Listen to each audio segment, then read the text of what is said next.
Kaixo, nire izenik Erazkune da eta Zuleibar Lanbide ikastegiko irakaslea naiz. Orain ikusiko duguna da, laugarren bidalketa honetan, hirugarren A eta hirugarren B atazak.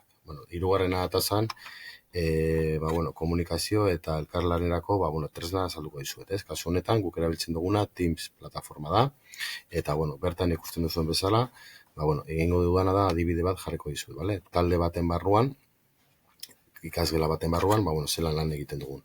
Printzipioz hemen ikusten duzuen bezala, hemen, eske egiten duguna da, elkarlanerako erabiliko duten dokumentazioa.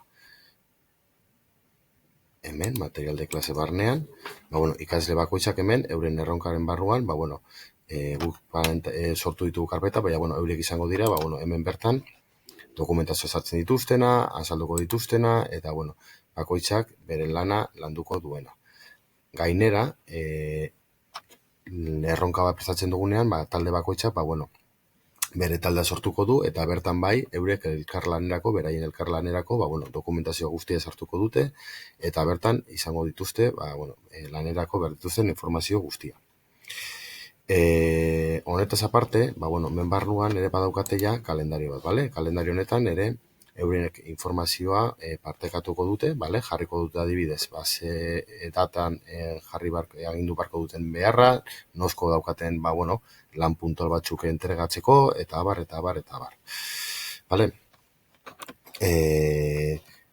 Gainera, ikusten dugun bezala, talde bakoitzean, adibidez, hemen nire taldea sartu nahi, publikaziones atalean, hemen informazioa partekatu dezakegu. Adibidez honetan guk ikasleekin, haurek beren talde propioetan, beraien arteko informazioa partekatu dezakete, edo dokumentazioa, edo bai testuak edo mezuak ere bai. Honetaz gain, badaukat hemen ere adibidez, llamadas atala, eta bertan euren arteko, dokumentazioa, mazke dokumentazioa, deiak egin ditzakete eurin artean. Eta badaukate bai hemen, txatare bai, bertan hemen, eurik eta guk eurekin eta beraiek ikasleen artean, elkarlana egipurutzeko, bai testua eta bai dokumentazioare agindu dezakete. Eta, azkenik ere bai, ikusi dezakegu OneDrive da bai, hemen bertan ere, hemen bai, eurek beraien arteko, informazio partekatzea burutu dezaketela. Kasu honetan nire agertzen da, ikasleek euren artean partekatu dezakete.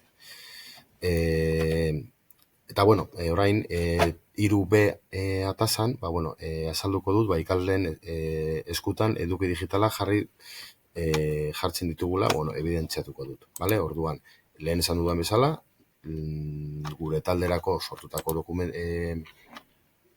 taldean sartu naiz, eta hemen irakaslearen karpeta, hemen bertan bai badaukagula da,